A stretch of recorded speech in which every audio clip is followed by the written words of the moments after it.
All right, everybody, we're going to go ahead and get started. It's 10:02, and I promise I won't have you here for long. I think this presentation is probably like 15 or 20 minutes, and then we'll leave time at the end for questions. So good morning, everybody. Hope you guys are doing well. Thank you for taking the time out of your busy schedule to join us this morning. Today is actually our last webinar for the year, and so I just want to take a few minutes and just thank everybody on the Zoom this morning for another great year. I think we accomplished a lot this year. We made it through 3 compliance deadlines, the dues billing process, and we started the scope of work for the new BCT system. That project is definitely a 2 to 3 year project, but the good news is our programmers have already started the work. So I'm excited about the future of the BCT. This year went by extremely fast, right? And we only have a few weeks left. So hopefully we all get a chance to get some rest and relaxation in, because once we come back from the holiday season and going into the new year, we're going to really just hit the ground running in 2026, because we're all going to be focused on dues collection, dues deadlines, NMSP compliance deadlines, and not to mention the winter business meetings, right? So for all of us, 2026 is going to start out really busy for all of us, right? And so today, as we prepare to start the process of closing out, excuse me, 2025, I just want to make sure that you know exactly what to expect with regard to the BCT and compliance going into 2026. And so today I'm going to cover the BCT transition from 2025 to 2026, the 2026 NMSP compliance deadlines, the refund process. We'll cover the dues proration policy, the new member fee versus the late fee, and then we'll just close it out by going over the 2026 non-member fees. So let's talk about the BCT reset process. So as you know, each year the BCT gets reset to reflect the current billing year. And so from January 1st to January 11th, the BCT will still reflect 2025 data. However, the BCT is scheduled to be reset on January 12th. And what this means is the compliance scores will decrease, paid records for realtors and non-members will switch back to unpaid. As our finance team processes 2026 financial records from M1, you'll see the paid status change from unpaid back to paid. Your non-members that were added to the 60-day grace period in November and December of 2025 will automatically become delinquent. Non-members added to the BCT grace period in January will remain in the grace period for 60 days. LIFROs, MLOs, and your honorary members will remain exempt on the BCT. Also, local associations must collect a 2026 LIFRO and MLO certification form from their primary brokers. That's done on an annual basis. And members added to a temporary exemption, such as the DRE exemption and TRM, will automatically be removed from that exemption and added to the delinquent section on the BCT. Also, any 2026 financial records that we receive from M1 between October 2025 and January 11th will display as paid on the BCT following the reset. As our finance team continues to receive updated financial records from M1, you will see the paid status for your realtor members and your non-members continue to update accordingly on the BCT. And so again, this is what you can expect to see when the BCT is reset on January 12th. Our finance team is concluding all 2025 operations on January 26th. I'm sorry, on January 16th. What this means is January 16th will be the last day to submit 2025 e-commerce payments. All 2025 refund requests must be submitted, And January 16th is the last day for all 2025 M1 updates. If you have any questions or need additional information regarding your 2025 e-commerce payments or refund requests or your 2025 M1 updates, please reach out to Jamie Black in our finance department for assistance. So let's talk about the 2026 NMSP compliance score deadlines. As you know, there are 3 compliance deadlines each year. We have the March 31st, August 31st, and also, excuse me, December 1st.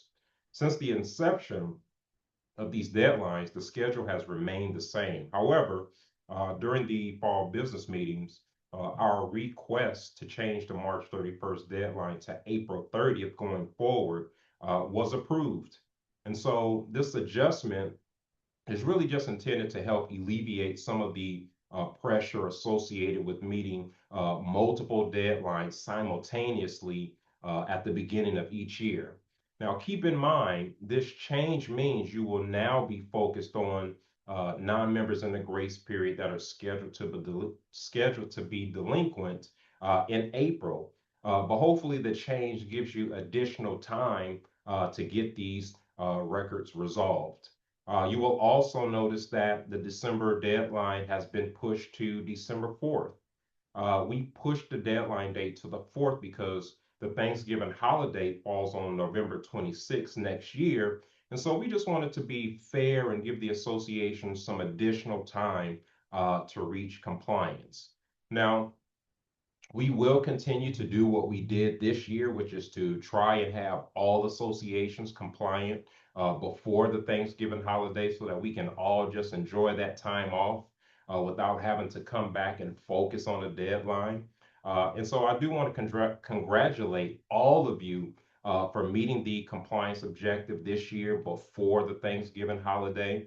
I don't know about you all, but it felt good to come back from the holiday and not have to focus on a compliance deadline, right? So again, congratulations and thank you all for all of your hard work. And so hopefully we can get it done again in 2026.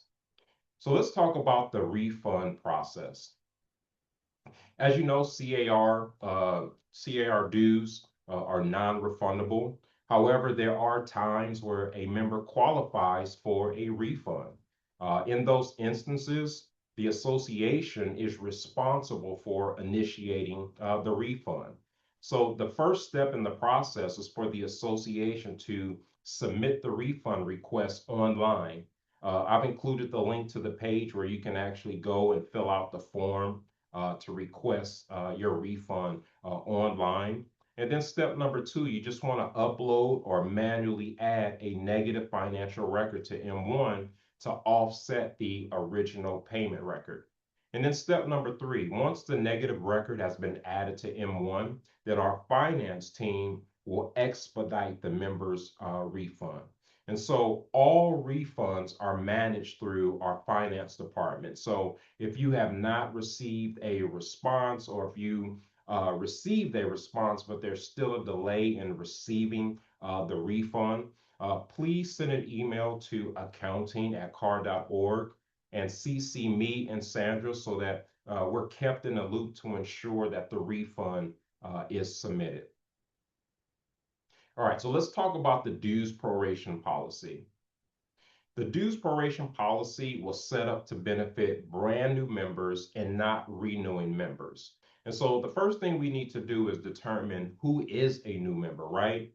And so a new member is simply a licensee that has never been a member, or a licensee whose membership lapse exceeds 1 billing year or longer. So for example, if they paid 2024 dues and then took 2025 off, and now they want to rejoin in 2026, they are considered a brand new member. Their dues are prorated based on the month that they decide to join, plus they pay the $200 new member fee.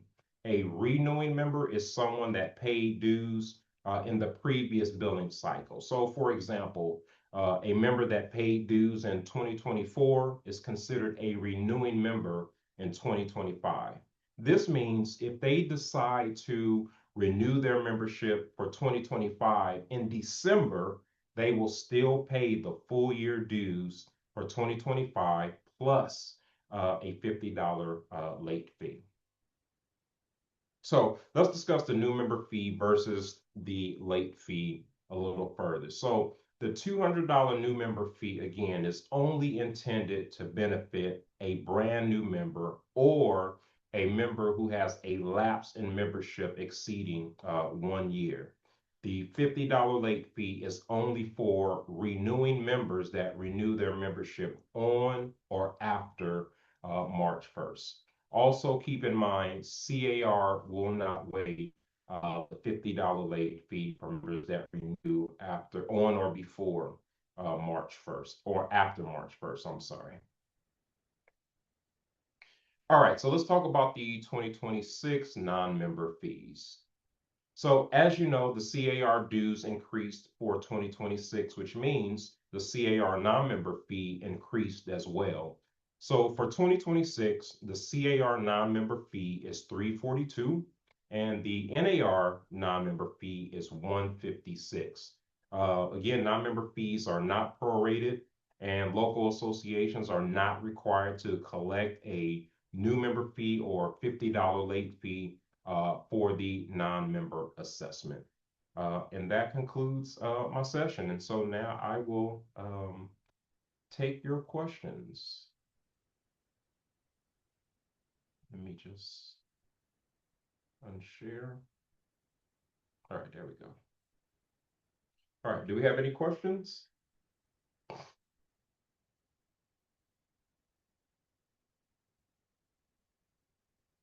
Any questions in the chat, Sandra?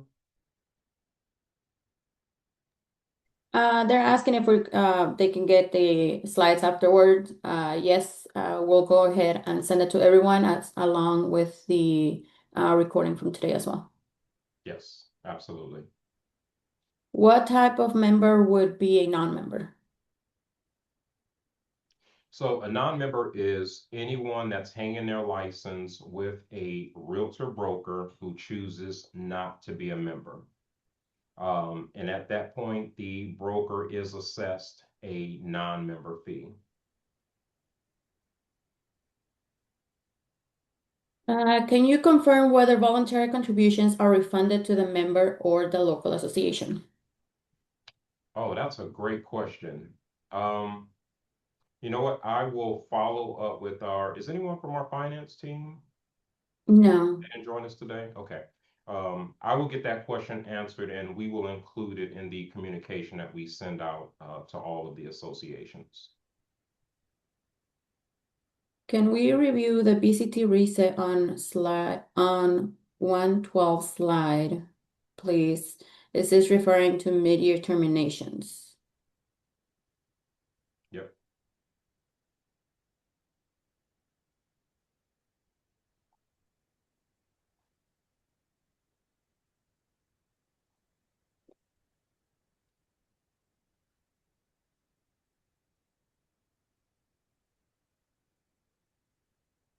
This is a non-related topic, but are you receiving billing years for the contributions from Raptoni?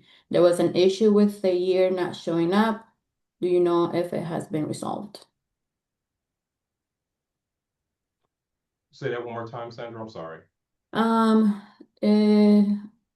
we receiving billing years for the contributions from Rapatoni?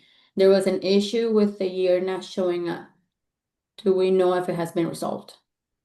Yeah, that's another great question, but that is a question for our finance team. I think the last message that I saw from Jamie in our finance department that the issue has been resolved.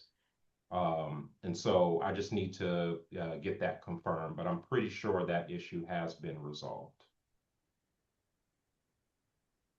Did you need me to go back to this page where we talked about the Yeah, that's Angelina. I'm sorry, I'm the one who asked the question. So Hey, Angelina. Hi. So you guys had previously worked with Don here at Conejo Moore Park Association, and Mhm. we had a word of caution left with us about mid-year terminations and expecting those to then appear on the BCT at some point in January. And I think Yes. that's what this is referring to. And I just wanted a little bit of clarification or additional context if you had any, because I noticed it says compliance scores will decrease, but then the deadline isn't going to be until April 30th. So how typically do you see local associations handling that situation? Yep. So all members that are added to the DRE and TRM, the mid-year termination exemption, is actually going to be removed from those exemptions. And so they will automatically end up in your delinquent section. And so for those licensees, really you just need to determine if those licensees are going to renew their membership for 2026. If the broker is going to release those agents, it's really just finding out how those licensees are going to operate in 2026. And the reason why we remove them is because we're going from the 2025 billing cycle to the 2026. And so everything pretty much starts all over again, meaning we collect, 2026 dues, which means members that paid 2025, their dues will be reset until we receive their 2026 dues payment. And so everything is pretty much reset. And so it's just really now up to the associations to manage all of those licensees that are now getting removed from exemptions because they are going to go into the delinquent section. And so you pretty much are going to manage them as if we were heading, which we are heading to a compliance deadline, which is in April. So you really have from January 12th to April 30th to make sure that all of your licensees that are in the delinquent section are cleared on or before the April 30th deadline. Okay, perfect. And so then appearing in that delinquent section, that's the signifier for us to then take action on it. Is there any way Yes. to know beforehand who those exemptions are applied to, or is it really when they become delinquent after the 12th of January? Yeah, it's really just what you're going to see on January 12th. That's how you will know which records to take care of. Okay, perfect. I appreciate the clarification. Thank you. Uh-huh. Eastman, going back to the previous question about the refund, Yes, um, they stated that all refund from C.A.R. goes to the association and the association will refund their members. perfect. And then there's another question in the chat says, we have been receiving calls from members asking that they are not required to be an AR member in order to have MLS access. Do we have any information on that? Yeah, that's definitely not true. If someone is going to join as a realtor member, they are required to pay both C.A.R., N.A.R., and the local association.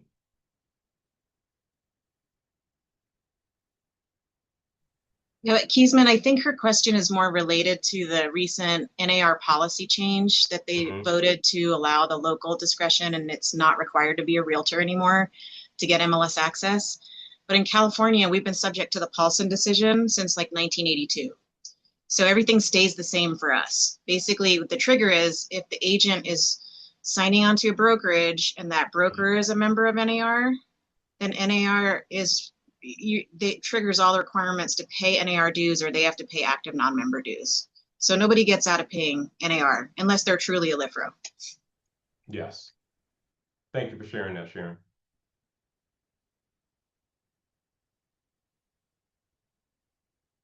Any other questions? No other questions in the chat. I did reach out to finance to ask about the billing year.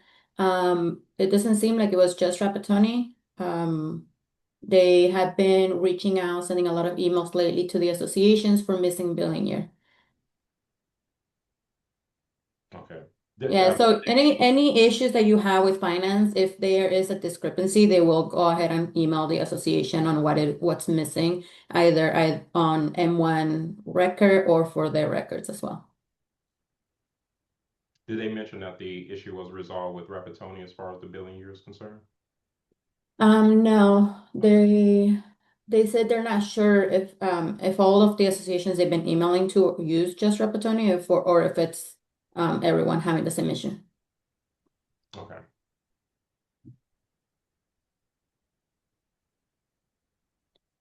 Perfect. Also, since if we don't have any more questions, I'll just mention we're conducting a live presentation in Monterey at the business meetings on Monday, January 26th at 10 a.m. Also, if you're not able to attend that session, we'll make sure that we send out the PowerPoint slides to all associations.